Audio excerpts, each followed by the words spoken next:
Hey guys, this is the Mi Notebook 14, the Horizon edition. Now, this marks the entrance of Xiaomi's entrance into the PC market in India, which sounds good. And I've been using this as my daily driver for the past 2 weeks. Now, Xiaomi has done a lot of things here that makes it a very attractive laptop. Though as a PC enthusiast, I do feel that there are some shortcomings. What are they? Let's talk about it in detail. This video is going to be a little longer, but trust me, it's going to be fun and super informative. So make sure you hang on till the very end of this video. Let's get started.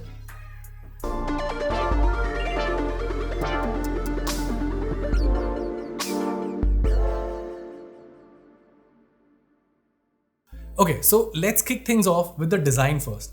Now that is one thing that I've always appreciated about Xiaomi's laptops is that they've always gone for this minimal design. See, their design has always looked unique simply because they've always kept it super simple. Apart from the Mi logo at the bottom of the panel, there's no branding whatsoever. Inside, you get a symmetrical keyboard with a touchpad below it and just a single sticker here that says i7 10th Gen. Now in terms of ports, on the left side, you get a single USB 2.0 port followed by a 3.5mm headphone jack. Over to the right side, there's a USB Type-C port, two USB 3.1 ports, a full-size HDMI port, and a barrel-plugged DC charging port. Now that last part is quite baffling to me. See, the hardware here isn't that beefy, so you don't really need a barrel plug to provide high wattage. I mean, it's a 65 watt. Secondly, previous Xiaomi generation laptops, at least in China, have always come with USB PD. Add to that the fact that the company recently launched, a couple of months ago, a 65 watt USB PD charger specifically for their notebooks. Do you see the paradox? I mean, I seriously don't understand why they could not have included a Type-C charging capability here. You can still use the Type-C port for data transfer capabilities, which in itself is fine. As for the barrel plug, I do not have a lot of complaints to be honest, and I'll get to that in the battery and charging section of this video, so hang on till there. Okay, so the overall build of the laptop is quite blockish and it weighs at just 1.35 kgs, which is amazingly lightweight. Now, I don't do a lot of traveling these days, but with that lightweight build of the laptop, I can easily see myself carrying it anywhere I want to go. I mean, I can just put it in my backpack and carry it anywhere without having the fear of any back pain. Also, here's an interesting thing. A lot of you guys expect this on your laptop and this thing can open with one hand easily. Now moving on to the display part, the panel here is a 14-inch Full HD display with a 91% screen to body ratio. The bezels here are actually minimal and I like it. That said, I've seen similarly priced laptops with that forehead fit in a webcam, so Xiaomi's omission of it makes little sense here. I'll talk about that in the webcam section of it as well because they do provide a USB webcam, but the quality is questionable. Now the panel here is pretty good. In fact, I dare say it's one of the best panels in this price section. The color reproduction is amazing and the viewing angles will not disappoint you. That said, there is one slight issue. See, going from a light window to a dark window makes the display go dim. Now it's something to do with Intel's dynamic screen saving, though even with the setting turned off, the issue still persists. So I guess that's more on Intel's part to be blamed, but yeah, just highlighting it. Now, other than that, the laptop isn't mainly built for gaming, but while testing it out, I did not notice any issues with the response time either, so that's great. Okay, so I got a lot of queries when I asked about this laptop on my Twitter account and everyone, literally everyone was interested in how the keyboard on this performs. In a nutshell, it's not that bad. The 1.3mm key travel here is shorter than most laptops out there. Most of them have the 1.4mm key travel and this low key travel is great for short bursts of typing. They do make a lot of sounds though, so if you intend to use this in a public spot, might I suggest sitting in a corner. Now to achieve this symmetrical look, Xiaomi definitely had to make some compromises. For starters, the backspace key is smaller. Then there are the crammed up arrow keys, which I guess isn't something new now. But what baffles me here is that there was so much space on the sides. Xiaomi could easily fit in a full-size keyboard here with a numpad or at least make these keys a little more spaced out. Now another thing that truly annoys me is the lack of any backlit keyboard here. Like, I'm not asking for per key RGB, I know that costs a lot. Just go for a random LED layout spread below the keyboard so that I can use it at night. The dark black keys with the minimal white lettering gives it zero push and makes it almost impossible to use it at night. Yes, the display can get bright, so if you're using it with a light window, the screen's brightness reflects off on the keyboard and you can slightly use it, but at night we all switch to the dark mode anyway. So now following the keyboard is the touchpad, and this I have to make a point out. This is one of the most average touchpads out there that I've seen. See, it's not bad, but it's not great either. First off, the rattle here is super annoying, like genuinely annoying. Secondly, while it is a bit wide, I would have liked it if it were a little more taller as well. The plastic surface on top makes it all the more less appealing to use. But it's like having something that works and something that offers a great experience. The touchpad here works, and that is something that cannot be said for a lot of budget laptops as well. That said, the experience in itself is not that good. I mean, I've tried other Xiaomi laptops, especially the Mi Gaming laptop and the Mi Notebook Air, and the touchpad on that is truly heavenly. This, I don't know, it just does not feel good. It's a standard 720p webcam, and most of the thickness here is just to balance the thing out so that it rests easily on top of the laptop. Now, I would have liked to see some use of magnets here so that you could get a centered fit, at least on Xiaomi's own laptops, or just to give it a more ergonomic look while you don't have to figure out how the cable is not getting stretched. Now see, I can totally understand Xiaomi putting this off as a separate product for selling to Mi Notebook non-Horizon editions, or even other laptop users who would want a better webcam. Except that this is not a better webcam. I wouldn't pay more than $800 for this, because in competition you can get webcams from Quantum and other brands that offer the same quality. Heck, for $1,000 you can get a 1080p full HD webcam as well. Adding to it, the fact that an external webcam also uses up one of the only available 3 USB ports on your laptop also makes it a hassle for a lot of users. For most of you guys, you'll be using an external webcam coupled with an external mouse, so you're basically left with just one USB port. Now moving on to audio, the laptop makes use of bottom firing speakers, which is nobody's favorite design, but truth be told, the audio on this is not that bad under certain circumstances. So when you're using it on a desk, the sound bounces off the table and the actual output isn't bad. The vocals could be a bit better, but it isn't half as bad as I expected it to be. That said, using it on your lap is a different story altogether. The speakers on this do not get that loud, and trying to get things to an audible level can be a tedious task at times. The laptop does come with a DTS sound app, which, if I'm being frank, does little effort. See, if you want a good EQ app to control your wired headsets, it's good. For the speakers, it makes no difference, to be honest. The app is pretty lackluster, and unless you want to fiddle with the EQ settings manually, there's not a lot you can achieve with this laptop in terms of audio.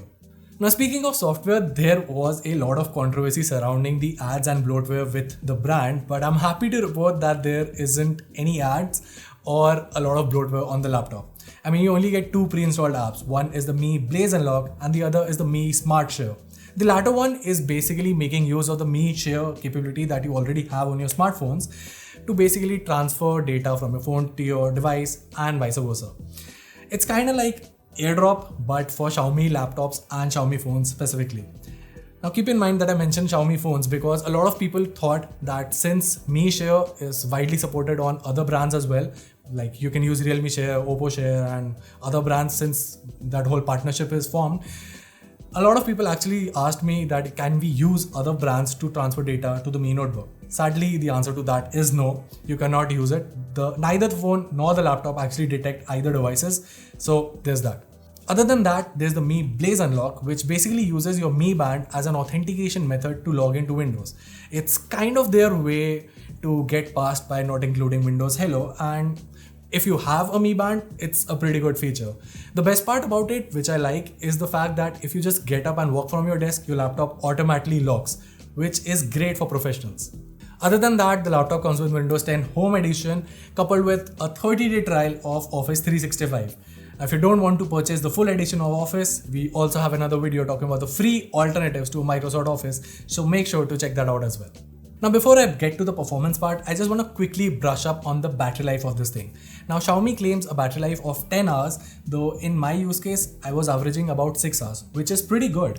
Now I know that was on a more realistic use case, and if I turned it to the silent mode or a battery saving mode, I could squeeze something around 7.5 hours, which once again is pretty good for a device with a 46 watt-hour battery. Now speaking of charging, As I mentioned, it makes use of a barrel plug charger, but the 65 watt charger comes with support for fast charging.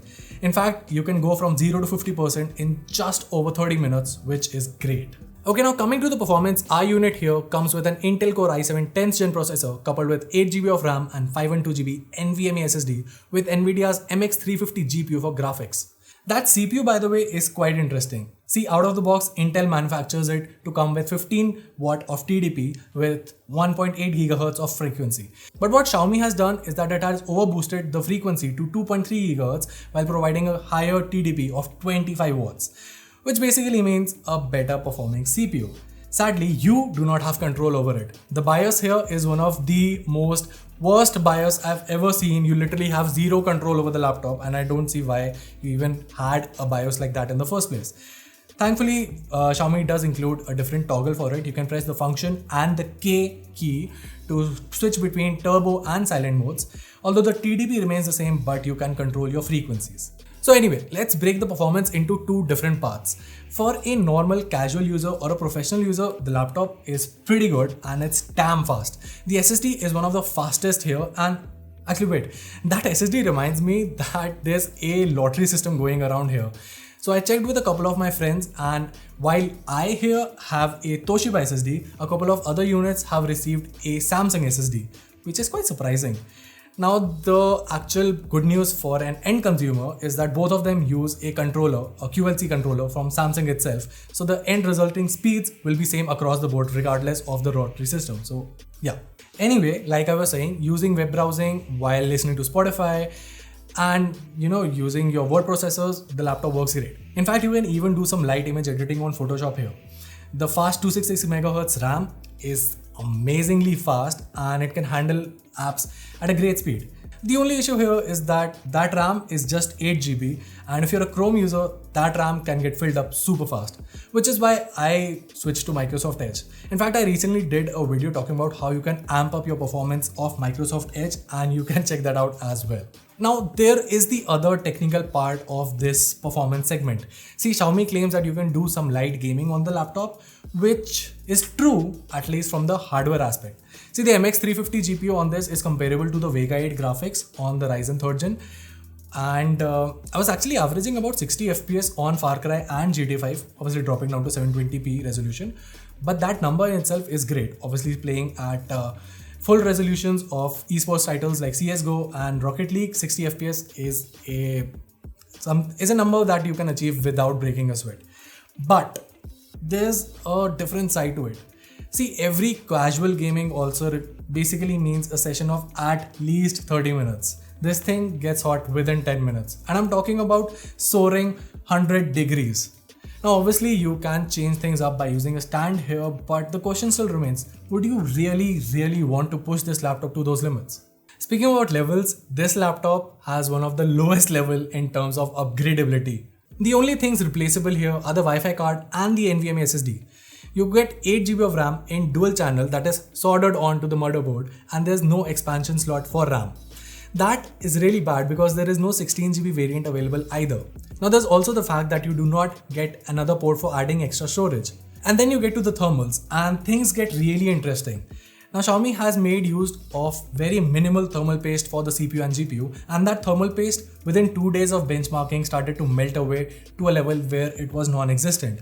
Other than that, they've used thermal pads for everything else, which is a very, let's just say, weird decision because it does not offer the same level of thermal conductivity. Also, let's not forget the whole design here. See, I like the design. And in terms of thermals also, they've gone with a very traditional mechanism that the air goes through the bottom vents, cools the system, and then vents out from the left vent, which is fine, except that Xiaomi does not give a lot of elevation to the laptop, which basically means there's not a lot of air actually entering the system in the first place, so you cannot cool it that efficiently. Speaking about worth, the Mi Notebook Horizon Edition starts at 55K for the i5 edition, coupled with an M2 SATA SSD. That's not NVMe, by the way. For 5K more, you get an i7 upgrade with a 512GB NVMe SSD, which is a great pricing.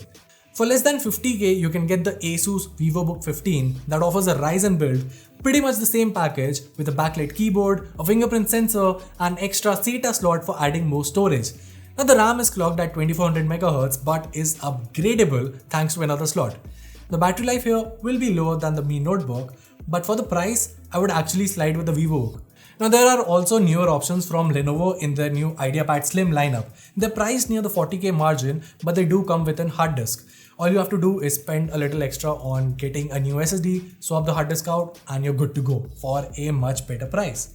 Now if you're looking for a budget gaming laptop and for some very weird reason you're eyeing the Mi Notebook, do not, there are better options out there. For 52k you can get the VivoBook Gaming 15. Yes, it has an i5 8th gen processor, but that's an H class instead of the U class. Couple that with a GTX 1650, upgradable RAM and storage, and you're looking at probably the best budget gaming laptop out there. The only thing is that it weighs 2.14 kgs, which is still lightweight for gaming laptops. Which basically brings me to the whole conclusion of this review. See, the Mi Notebook still remains one of the cheapest 10th gen i7 processor laptops that you can buy in India right now. That's it. Apart from it, there's no marquee feature here. Yes, the design is unique, but that alone cannot be a reason for a lot of users. Yes, some people might like the design and for that they might just buy it. But for a lot of users, the laptop does not offer a lot of marquee value. Add to that the fact that there's no upgradability and there's no backlit keyboard. And the worst part is that for the first 8 to 12 months, you can expect minimal service here in terms of service centers and practically zero service for third-party service centers. Actually, on that point, the motherboard here is divided and then connected via ribbons. So that also makes it tougher for aftermarket service. And with that, we come to the end of this video.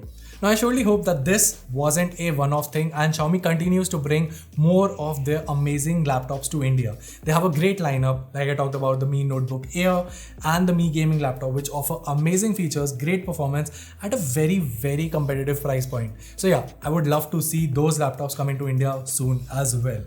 If you like the Mi Notebook Horizon, it's a great laptop. Obviously, I've highlighted the pros and cons to it. If you do intend to buy it, obviously there's a link in the description box. Just don't game on it ever. And if you can, try switching to a different web browser like Edge or Firefox instead of sticking to Chrome, because that 8GB of RAM will not be sufficient for Chrome. We all know that. Well, if you like this video, make sure to give us a thumbs up, subscribe to our channel and hit that bell icon to make sure to stay tuned for all our upcoming tech videos. Till then, this is Varun from Guiding Tech and I'll see you in the next one.